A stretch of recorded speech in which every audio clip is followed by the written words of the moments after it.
എല്ലാവർക്കും സസ്നേഹ സാദര നമസ്കാരം. 19-ാം നൂറ്റാണ്ടിന്റെ മധ്യകാലത്ത് 1870 ശേഷം അബനീന്ദ്രനാഥ ടാഗോർ എന്ന് പറയുന്ന കൽക്കട്ടയിലെ സ്കൂൾ ഓഫ് ആർട്ടിൽ നിന്നും ആ കാലത്ത് നല്ല ഭംഗിയായി ചിത്രരചന പഠിച്ച ഈ ചിന്തകനും നല്ല ഉയർന്ന രീതിയിലുള്ള ബൗദ്ധിക നിലവാരം ഉള്ള വ്യക്തിയാണ്. അബനീന്ദ്രനാഥ ടാഗോർ മനോഹരമായ ഒരു പടം, ഒരു ചിത്രം വരച്ചു. ഭാരതമാതാവിന്റെ ചിത്രമാണ് അദ്ദേഹം വരച്ചത്. ഈ രാഷ്ട്രത്തിന്റെ ചിത്രമാണ് വരച്ചത്. അപ്പൊ അതുവരെ ആരും തന്നെ ഈ രാഷ്ട്രം ഭാരതത്തിന്റെ ഭാരതമാതാവിന്റെ ചിത്രം ആ രീതിയിൽ ആരും വരച്ചിരുന്നു. ഈ അബനീന്ദ്രനാഥ ടാഗോർ അദ്ദേഹം വരച്ച ചിത്രം സന്യാസ വേഷധാരിണിയായിട്ടില്ല, കാവ്യവസ്ത്രധാരിണിയായിട്ടില്ല, മുണ്ടനം ചെയ്ത തലയിൽ കാവ്യവസ്ത്രം ധരിച്ചു, തലയടക്കം കാവി തുണി കൊണ്ട് നമ്മൾ സന്യാസിമാരൊക്കെ ചെയ്യുന്ന അതേപോലെയുള്ള വസ്ത്രം ധരിച്ചിട്ടുള്ള ഒരു അമ്മ. അതിന്റെ പ്രത്യേകത, കയ്യില് ജപമാല ഉണ്ടായിരുന്നു ഒരു കയ്യില്, മറ്റൊരു കയ്യില് ഗ്രന്ഥം ഉണ്ടായിരുന്നു. സമാധാനത്തിന്റെയും ശാന്തിയുടെയൊക്കെ പ്രതീകമായി അഭയവര ഹസ്തത്തോടുകൂടിയ രണ്ട് കൈകൾ വേറെ. അപ്പൊ ഇങ്ങനെ മനോഹരമായ ഭാരതത്തിന്റെ ഈ രാഷ്ട്രത്തിന്റെ ചിത്രം അദ്ദേഹം വരയ്ക്കുമ്പോൾ അദ്ദേഹത്തിന്റെ മനസ്സിൽ രൂപപ്പെട്ട ഒരു ആശയം എന്ന് പറയുന്നത്, യഥാർത്ഥത്തില് ഈ രാഷ്ട്രത്തെ മാതാവായിട്ട് കാണാനും ഈ രാഷ്ട്രം എന്ത് സന്ദേശമാണ് കൊടുക്കുന്നത് എന്നുള്ള ചിന്ത സമൂഹത്തിന് പകർന്നു കൊടുക്കാനാണ് ഈ അബനീന്ദ്രനാഥ ടാഗോർ ശ്രമിച്ചത് എന്ന് ആ ചിത്രം കാണുമ്പോൾ തന്നെ മനസ്സിലാവും. ഇന്ന് കാണുന്ന ഭാരതത്തിന്റെ മാതാ രൂപത്തിലുള്ള ചിത്രങ്ങളൊക്കെ അതിനുശേഷമാണ് വന്നത്, പ്രചരിച്ചത്, പ്രചാരം നേടിയതും അങ്ങനെയാണ്. അപ്പം അതിൽ നിന്ന് വ്യത്യസ്തമായിട്ടുള്ള ഒരു ചിത്രമാണ്, ഭാരതത്തിന്റെ ചിത്രമാണ് നാം ഇന്ന് കാണുന്നത്. ഈ കാവി വസ്ത്രം ധരിച്ച സന്യാസ രൂപത്തിലുള്ള ഭാരതത്തിന്റെ ചിത്രം, അത് ഒരു രാഷ്ട്രം എന്ന നിലയിൽ എന്ത് സന്ദേശമാണ് സമൂഹത്തിന് നൽകുന്നതെന്ന് വളരെ കൃത്യമായിട്ടുള്ള ഒരു പിക്ചറാണ്. ആ ഒരു ചിത്രം കണ്ടാൽ തന്നെ അറിയാം ഈ രാഷ്ട്രം എന്ത് സന്ദേശമാണ് സമൂഹത്തിന്, ലോകത്തിന്റെ മറ്റു പല ഭാഗങ്ങളിലേക്കും നൽകുന്നത്. അത് രാഷ്ട്രത്തിന്റെ സന്ദേശമാണ്, രാജ്യത്തിന്റെ സന്ദേശം എന്ന് പറയാൻ വയ്യ. നമ്മൾ ഈ ക്ഷേത്രങ്ങളിലൊക്കെ സാധാരണ പ്രതിഷ്ഠ നടത്തുമ്പോൾ, അത് ഏത് ക്ഷേത്രത്തിലാണെങ്കിലും, കുടുംബക്ഷേത്രത്തിലാണെങ്കിലും അല്ലാതെയും, കുടുംബക്ഷേത്രം എന്ന് പറയുമ്പോൾ ആ കുടുംബത്തിന്റെ നന്മയ്ക്ക്, തറവാടിന്റെ നന്മയ്ക്ക് വേണ്ടിയാണ് പ്രതിഷ്ഠിക്കുന്നത്.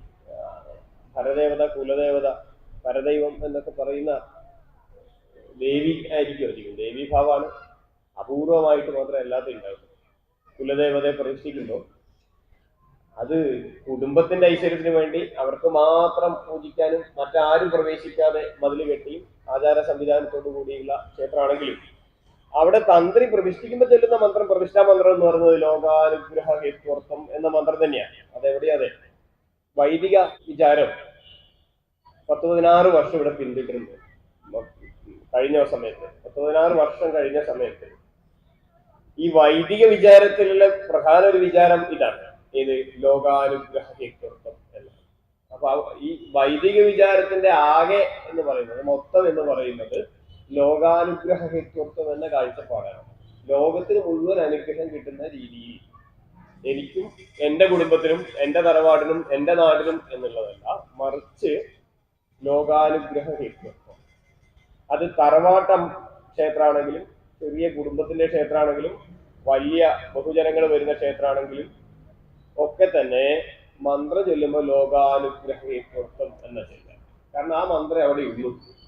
പ്രതിഷ്ഠ ഉറപ്പിക്കുമ്പോഴുള്ള മന്ത്രം അതാണ്, സ്ത്രീ ഭവസുഖായന, അവിടെ ഉറപ്പിക്കുകയാണ്. എന്നിട്ടോ എന്താ ചെയ്യേണ്ടത്?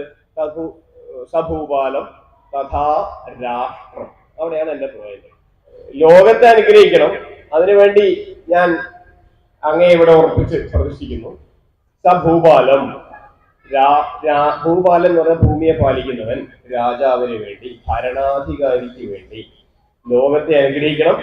അതിനുവേണ്ടിയാണ് പിന്നെ പ്രത്യേകമായിട്ട് പറയുന്നുണ്ട്, സഭൂപാലം, ഭരണാധികാരി നന്മ ചിന്തിക്കാൻ വേണ്ടി, പ്രവർത്തിക്കാൻ വേണ്ടി. ഒരു ക്ഷേത്രത്തിലെ പ്രതിഷ്ഠ നടത്തുമ്പോൾ ലോകത്തിന് വേണ്ടിയും ഭരണാധികാരിക്ക് വേണ്ടിയുമാണ് എന്ന് പറഞ്ഞാൽ ഭരണാധികാരിക്ക് ധാർമ്മിക ബോധം ഉണ്ടാക്കാനുള്ളതാണ്.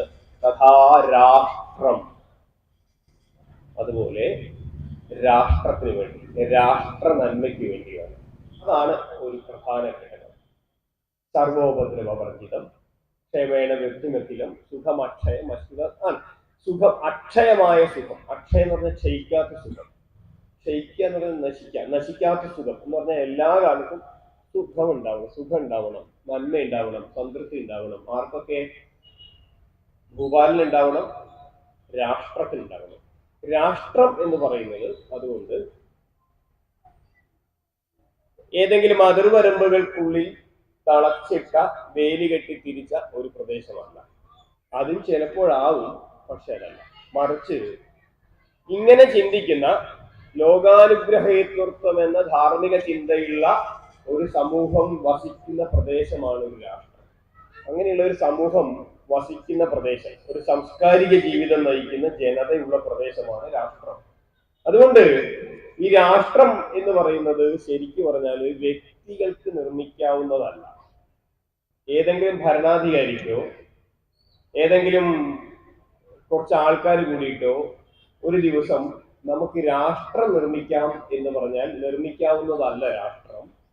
രാഷ്ട്രം രൂപപ്പെട്ടു വരുന്നത് ഇത്തരത്തിലുള്ള മൂല്യവത്തായ ചിന്തകളുടെ ആകെത്തുക സഹസ്രാബ്ദങ്ങൾ പിന്നിട്ട് വരുമ്പോൾ സ്വാഭാവികമായിട്ടും ഉണ്ടായി വരുന്ന ഒരു പ്രതിഭാസമാണ്, ഒരു അമൂർത്തമായ ആശയമാണ് രാഷ്ട്രം. രാഷ്ട്രം എന്താണ്, രാജ്യം എന്താണ് എന്ന് വ്യാഖ്യാനിച്ചു കഴിഞ്ഞാൽ ഈ പ്രഭാഷണം കഴിഞ്ഞു. വേദത്തിൽ രാഷ്ട്രഗീതങ്ങളുണ്ട്, വേദത്തിലുണ്ട് രാഷ്ട്രഗീതം. അപ്പൊ വേദകാലഘട്ടത്തിൽ അതിർത്തി ഉണ്ടായിരുന്നില്ല, രാജ്യം എന്ന് പറയുന്ന അതിർത്തി ഉണ്ടായിരുന്നില്ല. ഇന്ന് നമ്മളൊരു രാജ്യത്തിന്റെ ചിത്രം വരയ്ക്കുമ്പോൾ, ഞാൻ രാഷ്ട്രത്തിന്റെ അല്ല പറഞ്ഞത്, ഏതെങ്കിലുമൊക്കെ രാജ്യത്തിന്റെ ചിത്രം വരയ്ക്കുമ്പോൾ അതിനിങ്ങനെ എങ്ങനെ വരയ്ക്കാൻ നമുക്കറിയാം. അതിപ്പോ ആഫ്രിക്കയിലെ ഭൂഖണ്ഡത്തിലെ രാജ്യത്തെ കുറിച്ചാണെങ്കിൽ വളരെ എളുപ്പമാണ് വരയ്ക്കാൻ. സ്കെയിൽ എടുക്കുക, എന്നിട്ട് വളരെ കൃത്യമായി ഒരു 90 ഡിഗ്രിയിലുള്ള ഒരു റെക്ടാങ്കിൾ ഉള്ള ഒരു രാജ്യം ഉണ്ടാവും. ഒരു പല ടൈപ്പിൽ, സർക്കിളില്ല, അതിന്റെ വേറെ വേറെ ടൈപ്പുകളൊക്കെ ഉള്ള രാജ്യമുണ്ട്. അത് സ്കെയില് വെച്ച് മുറിച്ച പോലെ കാണാൻ പറ്റും. ഒരൊറ്റ വരയായിരിക്കും അതിർത്തി. പക്ഷെ ഭാരതത്തിന്റെ മാപ്പ് നോക്കൂ, നിങ്ങൾ ഭൂപടം നോക്കൂ, ഒരു വരയായിരിക്കില്ല. അത് കുറച്ച് റിസ്ക് ഉണ്ടാവും വരയ്ക്കാൻ, അങ്ങോട്ടും ഇങ്ങോട്ടൊക്കെ തള്ളി നിൽക്കുന്നുണ്ടാവും. 1947 ശേഷമാണെങ്കിൽ വേറെ തരത്തിലാണ്, അതിന് മുമ്പേ ഉള്ളതുപോലെയല്ല. അപ്പൊ അത് എന്തുകൊണ്ടാണ് സംഭവിക്കുന്നതെന്ന് ചോദിച്ചാല്, ഒരു പ്രത്യേക മൂല്യത്തിൽ വിശ്വസിക്കുന്ന, ധാർമ്മികതയിൽ വിശ്വസിക്കുന്ന ജനത താമസിക്കുന്ന പ്രദേശമാണ്. അത് സ്കെയിലെടുത്ത് വരയ്ക്കാൻ പറ്റില്ല. ജനത താമസിക്കുന്നത് അങ്ങോട്ടും ഇങ്ങോട്ടൊക്കെ കൂടിയും കുറഞ്ഞൊക്കെ നിൽക്കുന്നുണ്ട്. ചില പ്രദേശത്തേക്ക് കുറച്ച് കൂടുതൽ പ്രദേശത്തേക്ക് വ്യാപിച്ചിട്ടുണ്ടാവും, ചില പ്രദേശത്തിനുള്ളിലേക്ക് ഒതുങ്ങിയിട്ടുണ്ടാവും. ആ തരത്തിലുള്ള അതിർത്തികൾ എന്ന് പറയാൻ പറ്റില്ല ആ ഒരു പ്രദേശം. മറ്റൊരർത്ഥത്തിൽ പറഞ്ഞാല്, ലളിതമായിട്ട് വേറെ തരത്തിൽ പറഞ്ഞാല്, കാശ്മീരിൽ വസിക്കുന്ന ഒരാളോട് ഗംഗാ നദിയെ കുറിച്ച് നിങ്ങൾ അഭിപ്രായം എന്താന്ന് ചോദിച്ചാല് അദ്ദേഹം പറയും അത് ഹോളി വാട്ടർ ആണ്, പുണ്യ നദിയാണ്, അവിടെ പോയി കുളിക്കണം എന്നാണ് എന്റെ ആഗ്രഹം എന്ന് പറയും. കന്യാകുമാരിയിലും അല്ലെങ്കിൽ രാമേശ്വരം, ധനുഷ്കോടിയിലും ഗുജറാത്തിലും ആസാമിലും ഉള്ള ജനതയോട് ചോദിച്ചാലും ഗംഗ പുണ്യ നദിയാണ്. രാമൻ നമ്മുടെ ആധ്യാത്മികമായ സങ്കല്പത്തിലുള്ള നമ്മുടെ മാതൃകാ മര്യാദ പുരുഷോത്തമനാണ്. കൃഷ്ണൻ നമുക്ക് അനുകരണീയനാണ് എന്ന് പറയും. നമ്മുടെ സന്യാസി വര്യന്മാരൊക്കെ തന്നെ പൂജ്യരും ആരാധ്യരുമാണെന്ന് പറയും. അത് കാശ്മീരം മുതൽ കന്യാകുമാരി വരെയും കച്ച് മുതൽ കാമരൂപം വരെയും കുറച്ചു കാലം മുമ്പേ ആണെങ്കിൽ നമ്മൾ ഇന്ന് കാണുന്ന അഫ്ഗാനിസ്ഥാൻ പ്രദേശത്തുള്ളവരൊക്കെ തന്നെ രാമനെയും കൃഷ്ണനെയും ആരാധിച്ചിരുന്നു. പക്ഷെ ഈ പ്രദേശങ്ങളിലൊക്കെ വ്യത്യസ്തമായ ഭരണകൂടങ്ങൾ ഉണ്ടായിരുന്നു. എന്റെയൊക്കെ കുട്ടിക്കാലത്ത് വയനാട്ടിലെ അല്ലെങ്കിൽ മലബാറിന്റെ വടക്കൻ പ്രദേശത്തേക്ക് പോയാൽ ഒരാളോട് എവിടുത്തുകാരനാണെന്ന് ചോദിച്ചാൽ സ്റ്റേറ്റുകാരൻ എന്ന് പറയും. സ്റ്റേറ്റ് എന്ന് പറഞ്ഞാൽ തിരുവിതാംകൂർ സ്റ്റേറ്റ് എന്നുള്ളതിന് ചുരുക്കമാണ് തിരുവിതാംകൂർ സ്റ്റേറ്റ് എന്ന് പറയും. അതായത് പെരിയാറിന്റെ അപ്പുറത്തേക്കുള്ള ആള്. അത് വേറൊരു സ്റ്റേറ്റ് ആണ്, വേറൊരു രാജ്യമാണ്. മലയാളത്തിൽ ഏതാ രാജ്യം ചോദിച്ചു. കുറച്ച് പഴയ ആൾക്കാർ, ഒരു 85-90 വയസ്സുള്ള ആൾക്കാർ ഇപ്പോഴും അതാ ചോദിക്കുക, ഏതാ രാജ്യം എന്നാ ചോദിക്കുക. ഭാരതം എന്ന രാഷ്ട്രത്തിന്റെ ഉള്ളിൽ തന്നെ തിരുവിതാംകൂറും മലബാറും കൊച്ചിയും മൈസൂരും ചാലൂക്യന്മാരും ധാരാളം രാജ്യങ്ങളുണ്ടായിരുന്നു. പക്ഷെ ഈ രാജ്യത്ത് ഇങ്ങനെയുള്ള പല ഭരണകൂടങ്ങളുള്ള, പല രാജഭരണത്തിന്റെ കീഴിലുള്ള രാജ്യത്തെയൊക്കെ രാജാക്കന്മാർക്ക് ഭാരതം എന്നത് പുണ്യപ്രദേശമായിരുന്നു. അതിന്റെ ഉള്ളിലുള്ള ഭരണകൂടങ്ങൾ, ഭരണമേഖല മാത്രമാണ് ഈ രാജ്യം എന്ന് പറയുന്നത്. അതുകൊണ്ട് രാഷ്ട്രം എന്ന് പറയുന്നത് കൃത്യമായ നിശ്ചയിക്കുന്ന രീതിയിൽ ഭരണത്തിന് വേണ്ടി വെട്ടിമുറിച്ച അതിർവരമ്പുകളുള്ള പ്രദേശം അല്ല രാഷ്ട്രം. രാഷ്ട്രം വേദ കാലഘട്ടം മുതലേ പറയുന്നുണ്ട് ഹിമവത് സമുദ്രപര്യന്തം, ഹിമാലയം മുതൽ സമുദ്രം വരെയുള്ള അതിൻ്റെ ഇടയിലുള്ള 1500-2000 യോജന പ്രദേശത്തുള്ള ജനതയാണ് രാഷ്ട്രം. ഭാരതത്തെ സംബന്ധിച്ച് രാഷ്ട്രം എന്ന് പറഞ്ഞാൽ ആ പ്രദേശത്തെ ജനങ്ങളൊക്കെ ആരെയാണ്? രാമരാവണ യുദ്ധം, എല്ലാവരും പറയും രാമനാണ് ധർമ്മം, രാവണൻ വധ്യനാണ്, വധിക്കപ്പെടേണ്ടവനാണ് എന്ന് പറയും. കാരണം എന്താ? വ്യത്യസ്ത ഭാഷയുള്ളവര്, വ്യത്യസ്ത ആചാരങ്ങളുള്ളവര്, വ്യത്യസ്ത അനുഷ്ഠാനങ്ങളിലുള്ളവര്, വ്യത്യസ്ത വസ്ത്രം ധരിക്കുന്നവര്, പക്ഷെ എല്ലാവർക്കും രാമൻ എന്ന മൂല്യബോധം ഒരേപോലെയാണ്. അങ്ങനെ രാമായണത്തെയും ഗീതയെയും നമ്മുടെ മറ്റ് കാവ്യങ്ങളെയൊക്കെ അതിൻ്റെയൊക്കെ മൂല്യത്തെ ഒരേ ബോധതലത്തിൽ നോക്കിക്കാണുന്ന ജനതയ്ക്ക് ഒരേ ധാർമ്മികത ഉണ്ടാവും. ഈ ധാർമ്മികതയുടെ ആകെ തുകയാണ് രാഷ്ട്രം. വിരാജീയത ഇതി എന്നൊരു പദം ഉണ്ട്. അങ്ങനെയാണ് രാഷ്ട്രം ഉണ്ടായത്. എന്ന് പറഞ്ഞാൽ പ്രകാശിക്കുന്നത് എന്നർത്ഥം. ജനത വെറുതെ കൂടിയ പ്രകാശിക്കില്ല. ജനത ഇങ്ങനെ കൂടിയിരുന്നാൽ അവിടെ പ്രകാശം ഉണ്ടാവില്ല. ഈ ജനതയുടെയൊക്കെ മനസ്സിൽ ഇവിടെ കുറുമ്പ ഭഗവതിയെ തൊഴാൻ വന്നതാണ് എന്നും ഇവിടുന്ന് ആധ്യാത്മിക ചൈതന്യം നമുക്ക് കിട്ടുന്നുണ്ട് എന്നും നാം തൊഴുമ്പോൾ ആ ശക്തി വിശേഷം നമ്മളിലൊക്കെ എത്തുന്നു, നമ്മളൊക്കെ ഒരേ ലക്ഷ്യത്തോടുകൂടി ഇവിടെ വരുന്നു. അതുകൊണ്ട് ആ ബോധം ഉള്ളതുകൊണ്ട് ഇവിടെ പ്രകാശം ഉണ്ടാവും, ചൈതന്യം ഉണ്ടാവും. അപ്പൊ ഒരേ ചിന്തയിൽ നിന്നുണ്ടാവുന്ന ശക്തി വിശേഷമാണ് ചൈതന്യത്തിന് കാരണം. അത് ക്ഷേത്രത്തിലാണെങ്കിലും വ്യക്തികൾക്കാണെങ്കിലും കുടുംബത്തിനാണെങ്കിലും രാഷ്ട്രത്തിനാണെങ്കിലും. ഇവിടെയൊക്കെ വരുന്നവരൊക്കെ തന്നെ ഈ അമ്മയെ തൊഴാൻ വരുന്നവരായതുകൊണ്ട് പരിചയമില്ലാത്ത ആൾക്കാർ തമ്മിൽ കാണുമ്പോൾ പോലും എവിടെയോ ഒരു പരിചയമുണ്ടല്ലോ, എന്നെ പോലെ തന്നെയാണല്ലോ അദ്ദേഹം തൊഴാൻ വന്നത്, അല്ലെങ്കിൽ അമ്മയെ കാണാനാണല്ലോ വന്നത്, എന്നെ പോലെ തന്നെ ഒരു ഭക്തരാണല്ലോ അദ്ദേഹവും എന്നൊക്കെ നമ്മൾ അറിയാത്ത ഒരാളെ കണ്ടാലും നമുക്ക് ചിരിക്കണമെന്നും ഒരു ആത്മ ഐക്യം ഉണ്ടാവും. അത് ഈ ക്ഷേത്രത്തിന്റെ ശക്തിവിശേഷം നമ്മളിൽ ഉണ്ടാക്കുന്നത്. അതുപോലെ തന്നെ ഈ രാഷ്ട്രത്തിന്റെ അധിവസിക്കുന്ന ജനതയുടെ ഉള്ളിൽ ഉണ്ടാവുന്ന മൂല്യബോധത്തിന്റെ ആകെ തുക കൊണ്ട് ആ ജനതയ്ക്ക് ഉണ്ടാകുന്ന ചൈതന്യമാണ് ആ രാഷ്ട്രത്തിന്റെ പ്രകാശം, രാഷ്ട്രത്തിന്റെ ആത്മാവ് എന്ന് പറയുന്നത്. ഇത് രാജ്യത്തിന് ഉണ്ടാവില്ല. രാജ്യം എന്ന് പറയുന്നത് ഏതെങ്കിലും ഒരു ഭരണാധികാരി അദ്ദേഹത്തിന് ഭരിക്കാനുള്ള, ജനതയ്ക്ക് സൗകര്യപ്രദമായ രീതിയിൽ ഭരിക്കാനുള്ള അതിർത്തികളോട് നിശ്ചയിച്ച പ്രത്യേക നിയമസംഹിതയുള്ള ഒരു പ്രദേശമാണ്. അതുകൊണ്ട് അതിർത്തിയും പട്ടാളവും പോലീസും അവിടെയുള്ള നിയമങ്ങളും അവിടെയുള്ള ജനതയ്ക്ക് മാത്രം ഒതുങ്ങുന്ന രീതിയിൽ ഒരു പ്രത്യേക രീതിയിലുള്ള സംവിധാനം ആവുമ്പോൾ മാത്രമേ അത് രാജ്യമാവുന്നത്.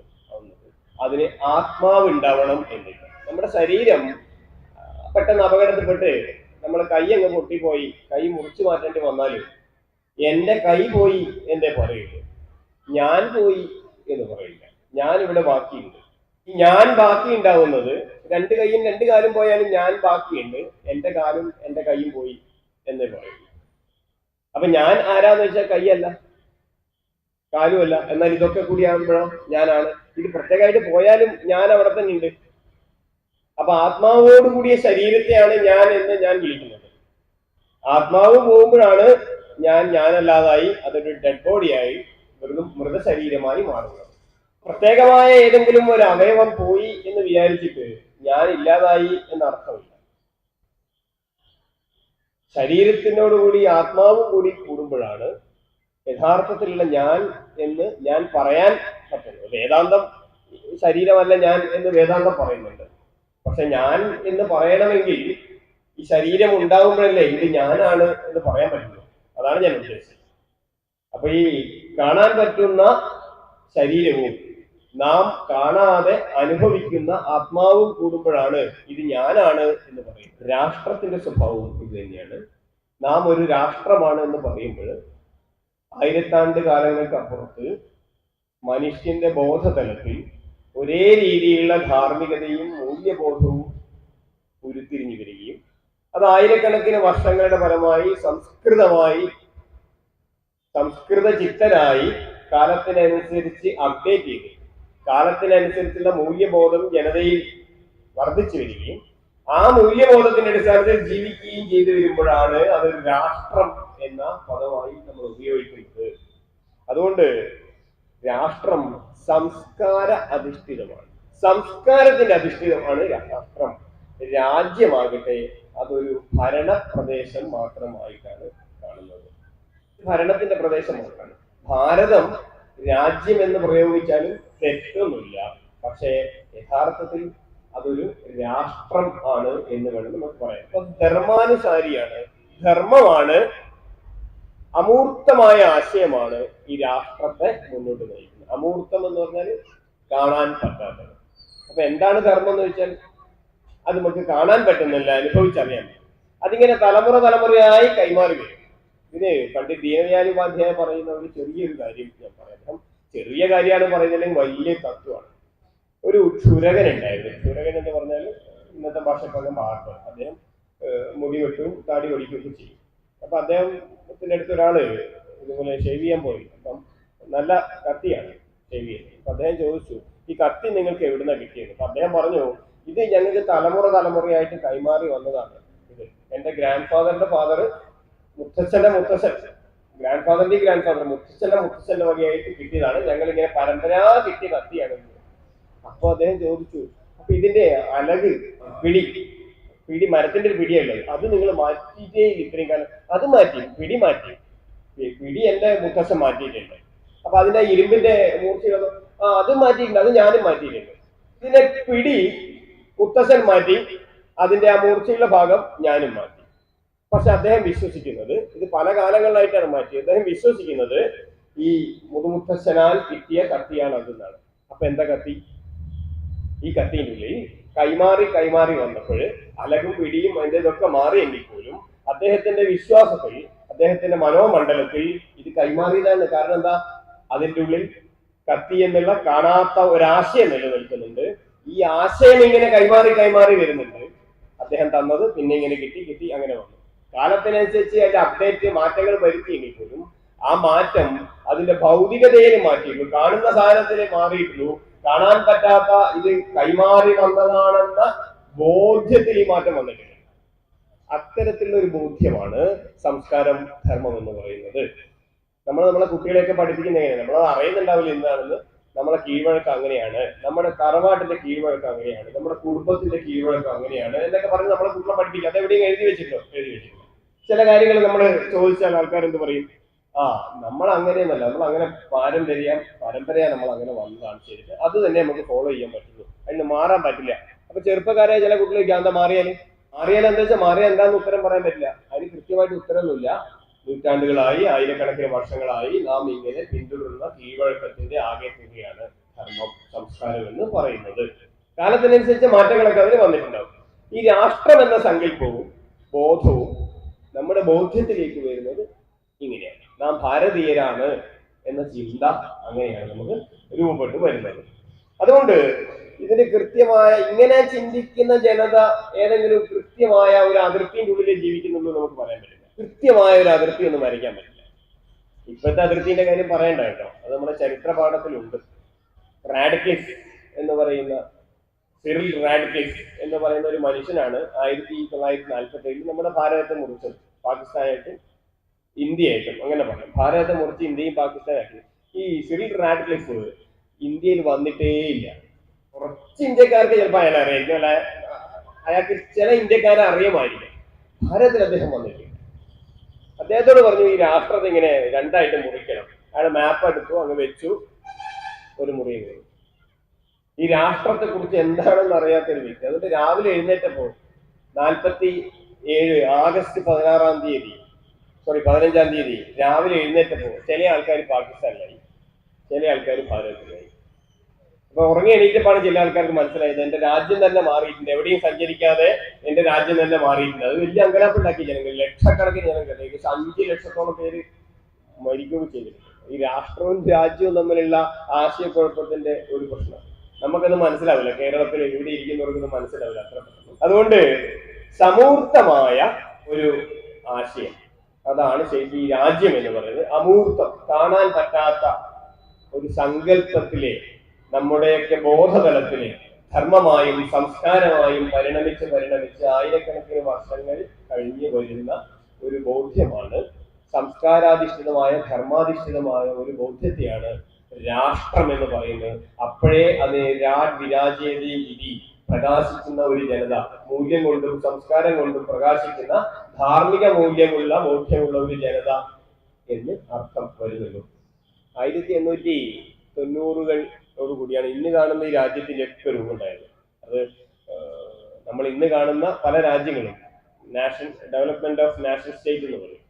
വ്യാവസായിക വിപ്ലവത്തിന് ശേഷം യുദ്ധങ്ങൾ ഉണ്ടാവുകയും കോളനി ഉണ്ടാക്കുകയൊക്കെ ചെയ്തതിന് ശേഷം ഇന്ന് കാണുന്ന രീതിയിലുള്ള ജർമ്മനിയും എല്ലാ രാജ്യങ്ങളും, ഫ്രാൻസും ഒക്കെ. അപ്പൊ വിദേശികള് ഇവിടെ ഭരിക്കാൻ വന്ന സമയത്ത് അവർ നോക്കുമ്പോൾ ജർമ്മനിയിലുള്ള ആൾക്കാരൊക്കെ ജർമ്മൻ ഭാഷ സംസാരിക്കുന്നുണ്ട്, ഒരേ രീതിയിൽ വസ്ത്രം ധരിക്കുന്നുണ്ട്, ഒരേ ഭാഷ സംസാരിക്കുന്നുണ്ട്, ഒരേപോലെ മൂല്യബോധമുള്ളവരാണ്.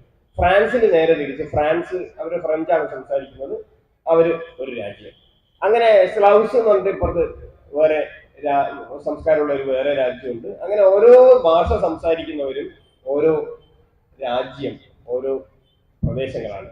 അപ്പോഴാണ് വിദേശികൾ ഇങ്ങനെ ചിന്തിച്ചത്, ഭാരതത്തിൽ ഇങ്ങനെയല്ലല്ലോ, കർണാടകമുണ്ട്, മലയാളമുണ്ട്, തെലുങ്കുണ്ട്, ഒറീസയുണ്ട്, ബീഹാറുണ്ട്, 336ഓളം ഭാഷയുണ്ട്. 336ഓളം ഭാഷ, അക്ഷരം എഴുതാത്ത, അതായത് അക്ഷരമില്ലാത്ത ഭാഷയുണ്ട്, സംസാരിക്കാൻ മാത്രം പറ്റുന്ന ഭാഷയുണ്ട്.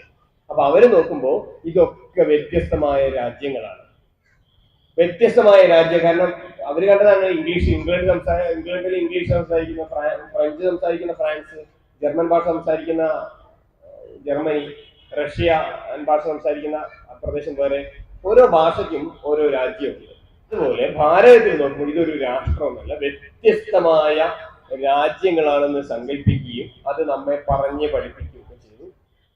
പോകുന്ന പോക്കിൽ അവരെന്താക്കി, ഇതൊക്കെ കൂടി ഒന്നാക്കി ഭരിച്ച് ഇതിനെ മുറിച്ച് പോയി. അപ്പൊ അവര് പറഞ്ഞു, ഞങ്ങളാണ് നാഷൻ ഇൻ ദ മേക്കിംഗ്, ഇതൊരു രാഷ്ട്രം ഉണ്ടായി വരുന്ന അവസ്ഥയാണ്, ഞങ്ങളാണ് ഇതിനെ ഒറ്റയാക്കിയത് എന്ന്. പക്ഷെ അവർക്ക് മനസ്സിലാക്കാൻ കഴിയാത്ത ഒരു കാര്യം, ഇങ്ങനെയൊക്കെ ആയിരുന്നെങ്കിലും വ്യത്യസ്തമായ ഭാഷയും വേഷവും ഭരണകൂടങ്ങളും സ്റ്റേറ്റ്, അതായത് രാജ്യങ്ങൾ ഉണ്ടായിരുന്നെങ്കിലും അന്നും മലയാളി ഹിമാലയത്തിലും ഗംഗയിലും കുളിക്കാൻ പോയിരുന്നു. വടക്കുള്ള ഗംഗാനദി പുണ്യമായിരുന്നു. പക്ഷെ ചൈനയിലെ ഹൊയാങ്ഹോ നദിയെ നമ്മൾ പുണ്യമായിട്ട് കരുതിയിട്ടില്ല, യൂഫ്രട്ടീസിനെയോ ടൈഗ്രീസിനെയോ പുണ്യമായിട്ട് കരുതിയില്ല. ജർമ്മനിയിലും ഫ്രാൻസിലുള്ള റൈനിനെയും ഡാന്യൂബിനെയും ഒന്നും പുണ്യമായിട്ട് കരുതിയിരുന്നില്ല, അവിടെ ഒന്നും കുളിക്കാനും പിതൃതർപ്പണത്തിനും പോയിരുന്നില്ല. പക്ഷെ മലയാളി ഗംഗയെയും യമുനയെയും കാവേരിയെയും സിന്ധുവിനെയും ഒക്കെ ഭക്തിയാദരവോടെ നോക്കിയിരുന്നു. അതിന്റെ അപ്പുറത്ത് നാം പറയുന്ന സാംസ്കാരിക മേഖലയ്ക്ക് അപ്പുറത്തുള്ള നദികളെയോ പർവ്വതങ്ങളെയോ ദർശിക്കാനോ പുണ്യമായി അങ്ങോട്ട് തീർത്ഥാടനം നടത്താനോ ഭാരതീയർ പോയിരുന്നില്ല. ഈ രാഷ്ട്രം എന്ന് പറയുന്ന പ്രദേശത്ത് അധിവസിക്കുന്ന മലകളും നദികളും ജനവാസ പ്രദേശങ്ങളും പർവ്വതങ്ങളും ഒക്കെ നമുക്ക് പുണ്യമായിരുന്നു. അങ്ങനെ പുണ്യമായി നാം കാണുന്ന രീതിയിൽ, നമുക്ക് അനുഭവിക്കുന്ന രീതിയിലുള്ള പ്രദേശത്ത് ജീവിച്ചവരൊക്കെ ഒരു രാഷ്ട്രമാണെന്ന് നാം അനുഭവിച്ചു.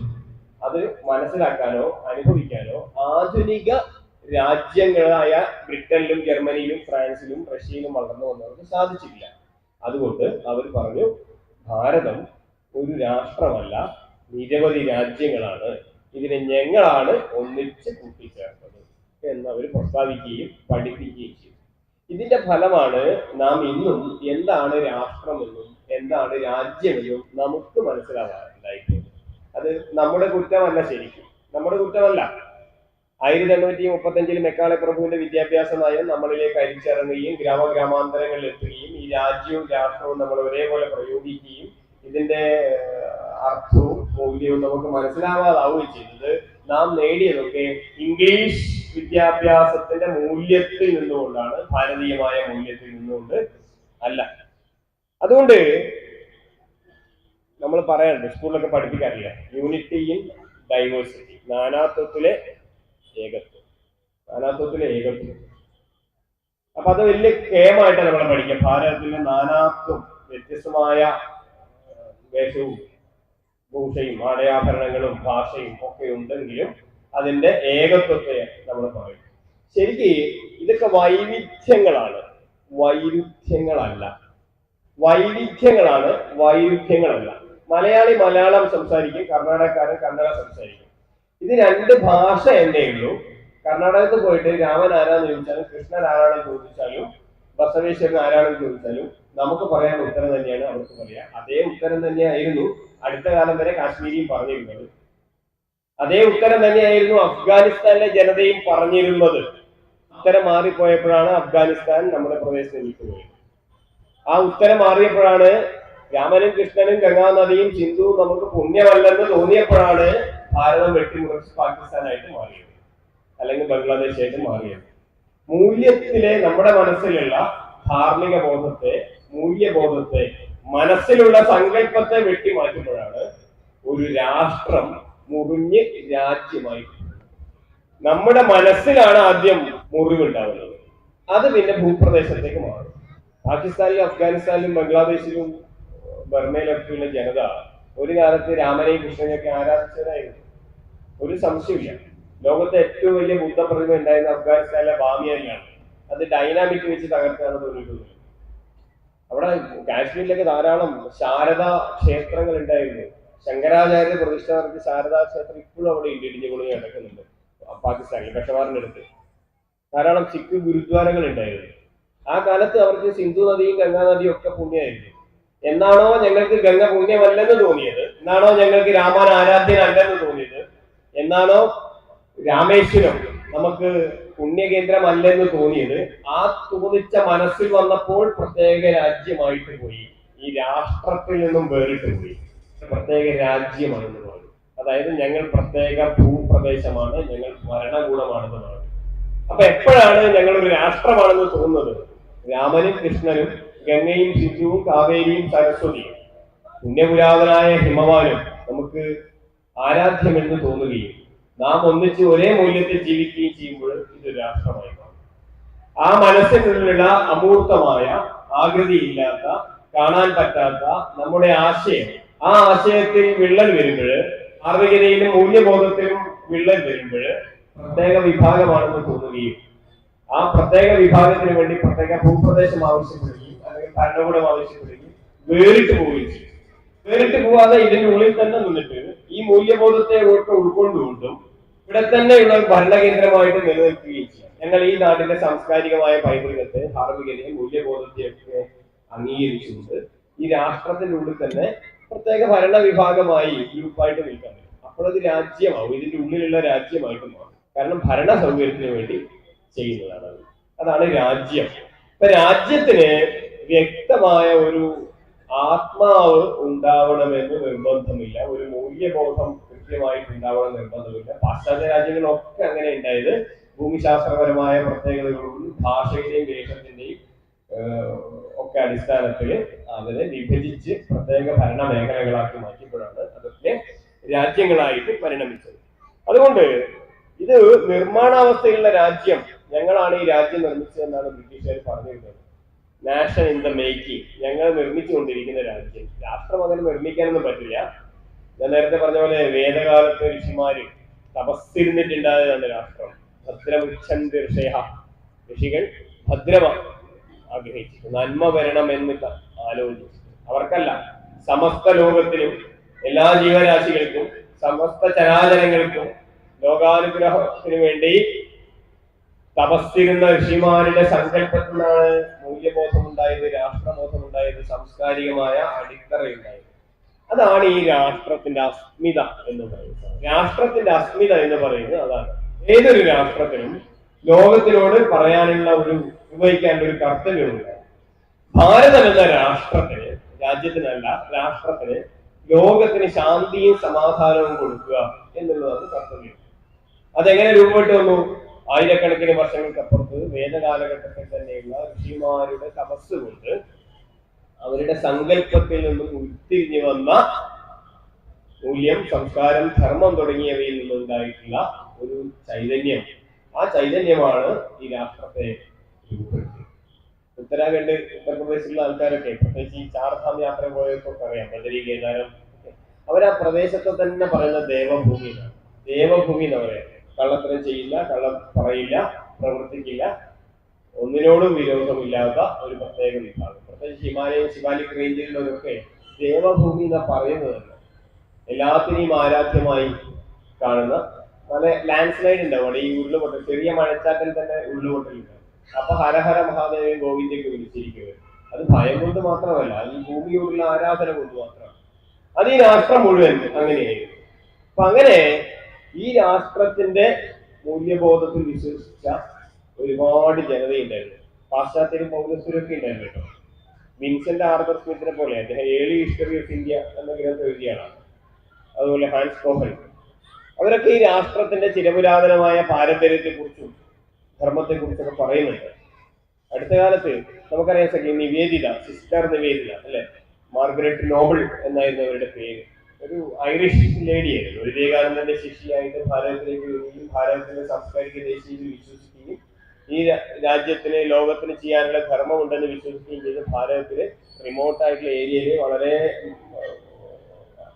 താഴേക്കടയിലുള്ള ജനങ്ങൾക്ക് വിദ്യാഭ്യാസം നൽകി അവർക്ക് സ്കൂളൊക്കെ നിർമ്മിച്ചു കൊടുത്ത് പഠിച്ച് ആരും അറിയാതെ ഇങ്ങനെ ജീവിക്കാൻ ആഗ്രഹിച്ച ഒരു വനിതയായിരുന്നു നിവേദിത. ഭാരതത്തിന് വേണ്ടി നിവേദിക്കപ്പെട്ടവളാണ്. ഭഗവതി നിവേദിതയെ പോലെയുള്ള ആൾക്കാർ. ആനി ബെസന്റ് ഒരു ബ്രിട്ടീഷാണ്, അവര് വിദേശിയാണ്.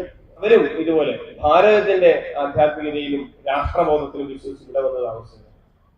അപ്പൊ നിവേദിതയെ പോലെയുള്ള ആൾക്കാർ, ആനി ബെസന്റിനെ പോലുള്ള ആൾക്കാർ ആധുനിക കാലത്ത് രാഷ്ട്രത്തെ കുറിച്ച് നിർവഹിച്ചവരവരാണ്. പ്രാചീന കാലത്ത് 2500 വർഷങ്ങൾ 400 വർഷങ്ങൾക്ക് മുമ്പ് ചാണക്യനും ചന്ദ്രഗുപ്തനും ഈ രാഷ്ട്രത്തെ നിർവചിച്ചവരാണ്. എന്താണ് രാഷ്ട്രം, എങ്ങനെയാണ് ഒരു രാഷ്ട്രം, അർത്ഥശാസ്ത്രത്തിൽ അദ്ദേഹം കൃത്യമായിട്ട് ഇത് പറയുന്നുണ്ട്. അതുപോലെ ചന്ദ്രഗുപ്ത വിക്രമാദിത്യൻ, അദ്ദേഹത്തിന്റെ പരാക്രമം രാഷ്ട്രത്തിന്റെ ധർമ്മം പുനഃസ്ഥാപിക്കാൻ വേണ്ടിയായിരുന്നു. ഏതെങ്കിലും ഒരു പ്രത്യേക രാജ്യത്തെ സൃഷ്ടിക്കാനായിരുന്നില്ല ഇവരാരും ശ്രമിച്ചത്.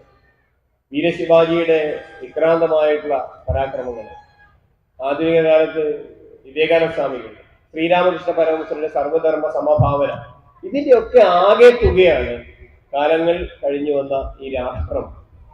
ഈ രാഷ്ട്രം രാഷ്ട്രമായി രൂപാന്തരപ്പെടുന്നത്. അതുകൊണ്ട് ഏതെങ്കിലും ഒരു നിമിഷത്തിൽ ഏതെങ്കിലും ഒരു അതിർവരമ്പുകൾ ഇട്ട് ഏതെങ്കിലും ഒരു ഭരണാധികാരിക്ക് രൂപപ്പെടുത്തിയെടുക്കാവുന്ന ഒരു വ്യവസ്ഥയല്ല രാഷ്ട്രം. രാജ്യമാകട്ടെ എങ്ങനെ പറ്റും. ഒരു പ്രത്യേക സ്ഥലം ആക്രമിച്ച് കീഴടക്കി അവിടെ ഒരു ക്യാപിറ്റൽ, ഒരു തലസ്ഥാനവും സ്ഥാപിച്ച് അവിടെ സിംഹാസനത്തിൽ ഒരു ഭരണക്രിയ, സൈന്യവും കോട്ടയും പട്ടാളവും നികുതി പിരിവ് വ്യവസ്ഥയും നിയമങ്ങളും ഒരു നല്ല ഭരണാധികാരി ഉണ്ടെങ്കിൽ അത് രാജ്യമാക്കി മാറ്റാൻ പറ്റും. പക്ഷെ രാഷ്ട്രം അങ്ങനെ ഉണ്ടാവില്ല. രാഷ്ട്രത്തിന് ഉണ്ടാക്കിയെടുക്കാൻ പറ്റുന്ന ഒന്നല്ല രാഷ്ട്രം. കാരണം അത് ഋഷീശ്വരന്മാരുടെ തപസ് കൊണ്ട്. അതാണ് ഞാൻ ആദ്യം ലോകാനുഗ്രഹത്വം എന്ന മന്ത്രം ചൊല്ലിയത് തന്നെ. ആ ഒരു ധാർമ്മികതയും അത് മഹാഭാരതത്തിലും അതിനു മുമ്പേ രാമായണത്തിലും ഐതരേയ ബ്രാഹ്മണത്തിലും വേദത്തിലുണ്ട്, ഋഗ്വേദത്തിലുണ്ട്, അഥർവവേദത്തിൽ മാതാ ഭൂമി പുത്രോഹം പൃഥ്വി എന്നൊക്കെ പറഞ്ഞ് നമുക്കറിയാൻ സാധിക്കും. രാഷ്ട്രത്തെ നിർവചിച്ചിട്ടുണ്ട്. പാരമേഷ്ട്യം, ഭൗജ്യം എന്നൊക്കെ പറഞ്ഞ രാജ്യങ്ങളെ കുറിച്ചും പറയുന്നുണ്ട്. രാഷ്ട്രത്തെ കുറിച്ചും പറഞ്ഞിട്ടുണ്ട്, പാരമേഷ്ട്യം, ഭൗജ്യം എന്ന് പറഞ്ഞ രാജ്യത്തെ കുറിച്ചും വേദത്തെ പറഞ്ഞിട്ടുണ്ട്. അപ്പൊ അവിടെ തന്നെ അത് ക്ലിയർ ആക്കിയിട്ടുണ്ട്. എന്താണ് രാഷ്ട്രം, എന്താണ് രാജ്യം എന്ന് ക്ലിയർ ആക്കിയിട്ട് വന്നിട്ടുണ്ട്. പിന്നീട് നമുക്ക് രാമായണത്തിൽ കാണാൻ പറ്റും ഈ രാഷ്ട്രത്തിന് എങ്ങനെയാണ് ഒരു ഭരണാധികാരി ദോഷം ചെയ്യുന്നത് എന്നുള്ളതിനെ കുറിച്ച് വാൽമീകി പറയുന്നുണ്ട്.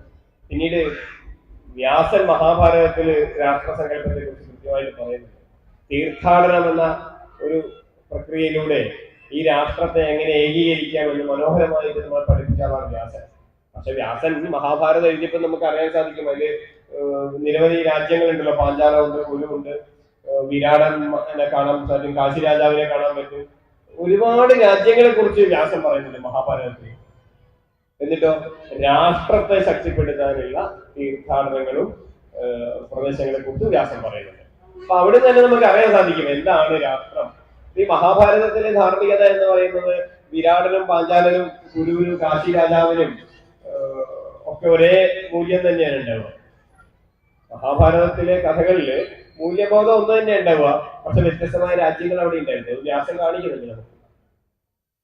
അർത്ഥശാസ്ത്രത്തിലെ കൗടില്യൻ പറഞ്ഞ കാര്യം നേരത്തെ പറഞ്ഞു. ശങ്കരാചാര്യര് 4 മഠങ്ങൾ സ്ഥാപിച്ചത് ഈ രാഷ്ട്രത്തെ ശക്തിപ്പെടുത്താനാണ്, ഒരേ മൂല്യബോധം ഉണ്ടാക്കിയെടുക്കാനാണ്.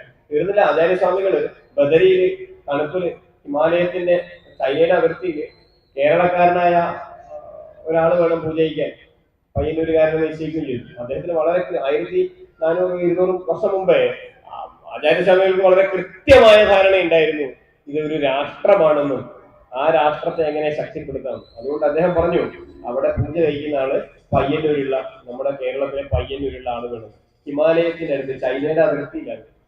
എത്ര വർഷങ്ങൾക്ക് മുമ്പാ? ഇവിടെയുള്ള ആൾക്ക് അവിടുത്തെ ഭാഷ അറിയോ? ഇല്ല. അവിടെയുള്ളവർക്ക് ഇവിടുത്തെ ഭാഷ അറിയോ? അതുമില്ല. ആ കാലത്ത് ശങ്കരാചാര്യ സ്വാമികൾ അവിടെ പോയിട്ട് ഇനി വ്യവസ്ഥ ചെയ്തു.